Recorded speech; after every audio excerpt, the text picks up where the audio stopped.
வணக்கம் ஃப்ரெண்ட்ஸ். இன்றைக்கி நம்ம ஒரு ப்ரெக்னென்சி டிப்ஸ் தான் பார்க்க போகிறோம். இன்றைக்கி பார்க்க போகிற பதிவு பார்த்திங்க அப்படின்னா, ஆண் குழந்தை பிறக்க போவதற்கான ஒரு 8 அறிகுறிகளை பற்றி தான் பார்க்க போகிறோம். நிறைய பேருக்கு பார்த்திங்க அப்படின்னா, கர்ப்பமான உடனே வந்து நம்ம வயிற்றில் வளர்க்கிற குழந்தை பார்த்திங்க அப்படின்னா, ஆண் குழந்தையா பெண் குழந்தையா அப்படின்ற தெரிஞ்சுக்கிறதுக்கு கொஞ்சம் ஆர்வம் இருக்கும். நிறைய பேர் பார்த்திங்க அப்படின்னா, என்ன மாதிரி அறிகுறிகளாக இருக்குது, நம்ம உடம்புல இந்த மாதிரிலாம் மாற்றம் இருக்குது, நம்மளுக்கு வந்து ஒருவேளை ஆண் குழந்தை பிறக்கிறதுக்கான வாய்ப்பு இருக்கா, இல்லை பெண் குழந்தை எந்த குழந்தையாக இருந்தாலும் முதல்ல வந்துட்டு குழந்தைங்க வந்து ஒரு வரம் அப்படின்னு தான் சொல்லலாம்.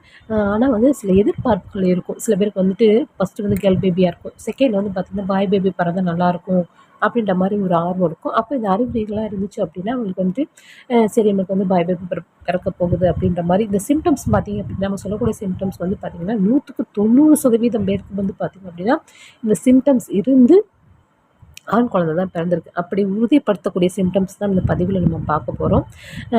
வாங்க பார்க்கலாம். கொஞ்சம் இன்ட்ரெஸ்டிங்காகவே இருக்கும். ஏன்னா தெரிஞ்சுக்கிறதுல ஆர்வம் இருக்கும் பார்த்தீங்களா, நம்மளுக்கு என்ன குழந்தை அப்படின்ற மாதிரி. முதல் அறிகுறி என்ன பார்த்தீங்க அப்படின்னா, ஃபஸ்ட்டு நம்ம யூரின் கலர் வந்து சேஞ்சஸ் வந்து இருக்கும் பாய் பேபிக்கு பொறுத்த வரைக்கும். இப்போ நமக்கு மார்னிங் யூரின் பார்த்தீங்க அப்படின்னா ஒரு அதாவது கொஞ்சம் டார்க்னஸாக வந்து எப்பயுமே வரும். அப்புறம் பார்த்தீங்க அப்படின்னா நம்மளுக்கு வந்துட்டு கலர் வந்து சேஞ்சஸ் ஆகிட்டே இருக்கும். இதே பாய் பேபி பிறக்க போகுது பார்த்தீங்க அப்படின்னா யூரினோட கலர் ரொம்ப நம்மளுக்கு அதாவது இயல்பாக வர்றத கலரை விட அடர் மஞ்சள் நிறத்தில் ஒரு ஆரஞ்சு கலரில் வந்து பார்த்தீங்க அப்படின்னா ரொம்ப டார்க்னஸாக வந்துட்டு யூரின் வந்து அந்த ப்ரெக்னன்சி அதாவது டெலிவரி ஆகிற வரைக்குமே பார்த்தீங்க அப்படின்னா இந்த கலர் சேஞ்சஸில் வந்துட்டு தான் வரும். அதாவது ஃபுல் டேவும் வராது. இப்போ மார்னிங் அடுத்து செகண்ட் யூரின் இந்த மாதிரி டைமிங்கில் பார்த்தீங்கன்னா கொஞ்சம் டார்க்னஸ் வந்து அதிகமாகவே இருக்கும். வழக்கத்தை விட கொஞ்சம் அதிகமாகவே இருக்கும். அந்த மாதிரி இருந்துச்சு அப்படின்னா கண்டிப்பாக உங்களுக்கு பாய் பேபி பிறப்பதற்கான வாய்ப்புகள் வந்து அதிகமாக இருக்குது.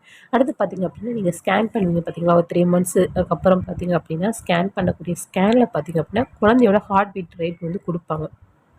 ஹார்ட் பீட் ரேட் பார்த்திங்க அப்படின்னா நீங்கள் கண்டினியூஸாகவே வாட்ச் பண்ணுங்கள். இப்போ 6 மந்த்துக்கு இப்படி நீங்கள் கண்டினியூஸாக ஒரு ஸ்கேன் எடுப்பீங்க பார்த்தீங்களா, அப்போல்லாம் ஹார்ட் பீட் ரேஞ்சை வந்து நீங்கள் வாட்ச் பண்ணும்போது பார்த்திங்க அப்படின்னா 140க்கு கீழே தான் இருக்கும். 139 137 இந்த மாதிரி வந்து அந்த 140க்குள்ளே 140 அந்த 140லேருந்து கீழே வந்து எப்போ 140 கூட இருக்கலாம். ஆனால் அதுக்கு மேலே வந்து இருக்காது. அது கீழே தான் வந்துட்டு பார்த்திங்க அப்படின்னா பாய் பேபி பொறுத்த வரைக்கும் வந்து பார்த்திங்கன்னா இந்த ஹார்ட் பீட் ரேட் வந்துட்டு நிறைய பேருக்கு வந்துட்டு இந்த ஹார்ட் பீட் ரேட்டை வச்சு அவங்க வந்து பண்ணதில் பார்த்திங்க அப்படின்னா நிறைய பேருக்கு 140க்கு கீழே இருக்குது அப்படின்னா கண்டிப்பாக உங்களுக்கு பாய் பேபி தான் வந்து பிறந்திருக்கு. அடுத்து பார்த்திங்க அப்படின்னா நம்மளுடைய ஸ்கின்ல வந்து சேஞ்சஸ் வரும். அதாவது பார்த்திங்க அப்படின்னா உங்களுக்கு பிம்பிள்ஸே உங்களுக்கு இருக்காது. சில எனக்கு வந்து சின்ன பொண்ணுலேருந்து எனக்கு பிம்பிள்ஸ் வந்து ரொம்ப ரேராக தான் வரும். அதிகமாக எனக்கு பிம்பிள்ஸே வந்து இருக்காது. அப்படின்னு பார்க்கும்போது பார்த்திங்கன்னா நீங்கள் ப்ரெக்னென்ட் ஆன உடனே பார்த்திங்க அப்படின்னா கொஞ்சம் நாட்கள்லேயே பார்த்திங்கன்னா முகப்பருக்கள் இது பார்த்திங்கன்னா அதிகமாக இருக்கும். பார்த்திங்கன்னா உங்களுக்கு அசிங்கமாக இருக்க மாதிரி கூட தோணும். என்னடா இவ்வளோ பருக்கள் வந்து வருது, பிம்பிள்ஸாக இருக்கேன் ஃபேஸ் ஃபுல்லாக அப்படின்ற மாதிரி. பாய் பேபியை பொறுத்த வரைக்கும் பார்த்திங்கன்னா ஃபேஸில் பிம்பிள்ஸ் வந்து பார்த்திங்க அப்படின்னா அதிகமாகவே வரும். அடுத்து பார்த்திங்க அப்படின்னா நம்ம சாப்பிடக்கூடிய உணவு அதாவது டேஸ்ட்டில் பார்த்திங்க அப்படின்னா மாற்றம் வரும். இந்த பாய் பேபி சிம்டம்ஸை பொறுத்த வரைக்கும் பார்த்திங்க அப்படின்னா திடீர்னு பார்த்திங்க அப்படின்னா புளிப்பான உணவுகள் வந்து சாப்பிடணும், திடீர்னு பார்த்திங்கன்னா காரமாக சாப்பிடணும், திடீர்னு பார்த்திங்கன்னா ஸ்வீட் சாப்பிடணும் போல தோணும். அடிக்கடி பார்த்திங்க அப்படின்னா அந்த உணவில் டேஸ்ட்டில் வந்து அந்த க்ரன்ச் வந்து பார்த்திங்க அப்படின்னா அதிகமாகவே இருக்கும். ஏதாவது ஒரு டேஸ்ட் நம்ம வந்து சாப்பிட்டுட்டே இருக்கணும். திடீர்னு வந்து அதீத பசி வந்து இருக்கும். எப்போ வந்துட்டு என்ன ஒரு டேஸ்ட்டை சாப்பிடணும் அப்படின்ற மாதிரியே தோணாது. திடீர்னு பார்த்தீங்கன்னா எனக்கு காரமாக ஏதாவது வாங்கிட்டு வாங்க, திடீர்னு புளிப்பாக வாங்கிட்டு வாங்க, திடீர்னு ஒரு ஸ்வீட் வாங்கிட்டு வாங்க. அந்த மாதிரி வந்து பார்த்தீங்க அப்படின்னா சேஞ்சஸ் பண்ணிக்கிட்டே இருப்பீங்க. அந்த மாதிரி சேஞ்சஸ் இருந்தாலும் பார்த்தீங்க அப்படின்னா உங்களுக்கு பாய் பேபி பிறப்பதற்கான வாய்ப்பு வந்து இருக்குது. அடுத்து பார்த்தீங்க அப்படின்னா நம்மளுக்கு வந்துட்டு ப்ரெக்னன்சி ஆன உடனே பார்த்தீங்கன்னா மார்பக அளவு வந்து பார்த்தீங்க அப்படின்னா சில பேருக்கு வந்துட்டு அந்த ஈஸ்ட்ரோஜன் ஹார்மோன்ஸை பொறுத்த வரைக்கும் பார்த்தீங்கன்னா பாய் பேபிக்கு வந்து அதிகமாகவே சுரக்க ஆரம்பிக்கும். அப்போது பார்த்திங்க அப்படின்னா மார்பகம் வந்து பார்த்திங்கன்னா சில பேருக்கு வந்து ரொம்பவே வந்து பொறுப்பாகவே ப்ரெக்னன்சியை பொறுத்த வரைக்கும் மார்பகம் வந்து அதாவது பெருசு சைஸ் ஆக ஆரம்பிக்கும்.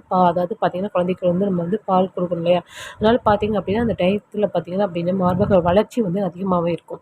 இதில் பார்த்திங்க அப்படின்னா உங்களுடைய மார்பகம் பார்த்திங்க அப்படின்னா இடது மார்பகத்தை விட வலது மார்பகம் பார்த்திங்க அப்படின்னா கொஞ்சம் சைஸ் வந்து பெருசாக இருக்கும். அதாவது ஒரே அளவாக இல்லாமல் இடது மார்பகத்தை விட வலது மார்பகம் வந்து பார்த்திங்க அப்படின்னா அதிகமாகவே இருக்கும்.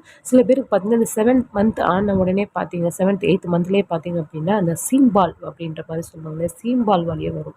சில பேர் பார்த்திங்க அப்படின்னா அந்த மாதிரியெல்லாம் சிம்டம்ஸ் வந்து இருக்கும். 7th மந்த் 8th மந்த்லேயே பார்த்திங்க அப்படின்னா பால் அதாவது சுரக்க ஆரம்பிக்கும், லைட்டாக வந்து சீம்பால் வந்து வர ஆரம்பிக்கும். இது பயப்பட வேண்டாம். இது வந்து பார்த்திங்கன்னா ஹார்மோன்ஸ் லெவல் அதிகமாகும்போது பார்த்திங்க அப்படின்னா நம்மளுக்கு வந்து ஈஸ்ட்ரோஜன் லெவல் அதிகமாகும்போது இந்த மாதிரியான சிம்டம்ஸ்லாம் வரும். 7th 8th மந்த்ஸ்லேயே வந்து பார்த்திங்கன்னா பேபி பிறந்ததுக்கப்புறம் தான் பால் சுரக்க ஆரம்பிக்கும். அதுக்கு முன்னாடியே சீம்பால் வந்து மார்பகத்தில் வந்து வடிய தொடங்குது, 8-9 மந்த்ஸ்லேயே வந்து வடிய தொடங்குது அப்படின்னா அதுவுமே பாய் பேபிக்கான ஒரு சிம்டம்ஸ் தான். அடுத்து பார்த்தீங்க அப்படின்னா நம்மளுக்கு வந்துட்டு வயிறு நம்ம வந்து அது ஒரு 7 மந்த்ஸில் பார்த்தீங்க அப்படின்னா வயிறுலாம் கொஞ்சம் நம்மளுக்கு வந்து சைஸ் வந்து பெருசாக ஆரம்பிக்கும். அப்படி இருக்கும்போது சில பேருக்கு வந்து கீழ் வயிறு அதிகமாக இருக்கும். அதாவது பார்த்தீங்கன்னா மேல் பகுதியில் வந்து வயிறு வந்து சதை பகுதி பார்த்தீங்க அப்படின்னா கம்மியாக இருக்கும். கீழ் நோக்கி வந்துட்டு வயிறு வந்து இருக்கும். ஆனால் வந்து வாய்ப்பை பொறுத்த பார்த்தீங்கன்னா நல்லா ரவுண்ட் ஷேப்பில் இருக்கும். ஓரியா இல்லாமல் ரவுண்ட் ஷேப்பில் வந்து இருக்கும். அதுவும் பார்த்தீங்க அப்படின்னா சதை வந்து நமக்கு வந்து வெயிட் வந்து உடம்புல வந்து போடாமல் வயிற்று பகுதியில் பார்த்தீங்க அப்படின்னா சதை வந்து அதிகமாக வந்து இருக்கும். அதாவது வயிறு மட்டும் பார்த்தீங்க அப்படின்னா ரொம்ப பெருசாக மேல் நோக்கி இருக்கும். அதாவது மேல் வயிறாக இருக்கும். அந்த மாதிரி இருக்கிறவங்களுக்கும் பார்த்தீங்கன்னா பாய் பேபி பிறப்பதற்கான வாய்ப்பு வந்து இருக்குது. இந்த சிம்டம்ஸ்லாம் வந்து பார்த்திங்கன்னா நிறைய பேருக்கு 100க்கு 90% பேருக்கு பார்த்திங்க அப்படின்னா இந்த மாதிரி சிம்டம்ஸ் இருந்தவங்களுக்கு வந்துட்டு பாய் பேபி தான் பிறக்கு.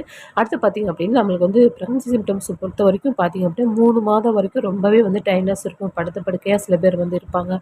வாமிட்டிங் வந்து பார்த்திங்க அப்படின்னா கண்டினியூஸாக வந்துக்கிட்டே இருக்கும். ஆனால் இந்த பாய் பேபி பொறுத்த வரைக்கும் வாமிட்டிங்லாம் வந்து இருக்கும். ஆனால் வந்து பார்த்திங்கன்னா அப்பப்போ தான் இருக்கும். ரொம்ப ரேராக ஒரு சில டைம்ஸில் வந்து உணவு ஏதாவது பிடிக்காம இந்த உப்பு மட்டல் அதெல்லாம் இருக்குமே தவிர நல்லா ஆக்டிவாக இருப்பாங்க. அதாவது ஒர்க் பண்ணக்கூடியவங்க நல்லா போய் ஒர்க் பண்ணுவாங்க. படுத்துக்கிட்டே இருக்கணும், நல்லா மயக்கம் வந்துக்கிட்டே இருக்கும். அந்த மாதிரிலாம் ஃபீலிங்ஸ் வந்து இல்லாமல் வந்து பார்த்திங்கன்னா ஓரளவுக்கு ஆக்டிவாக வந்து இருப்பாங்க. ரொம்ப வந்துட்டு அந்த அந்த ப ப்ரெக்னன்சி வந்துட்டு கொஞ்சம் லேசியாகவே வந்துட்டு அவங்க வந்து நல்லாவே வந்து அனுபவிப்பாங்க. இதே வந்து கேர்ள் பேபி பொறுத்த வரைக்கும் பார்த்திங்கன்னா அந்த சிம்டம்ஸ்லாம் ஹெவியாக இருக்கும். வாமிட்டிங் அதிகமாக இருக்கும். அவங்களால 3 மாதம் வரைக்கும் அந்த பெட்டை விட்டு எந்திரிக்க மாட்டாங்க.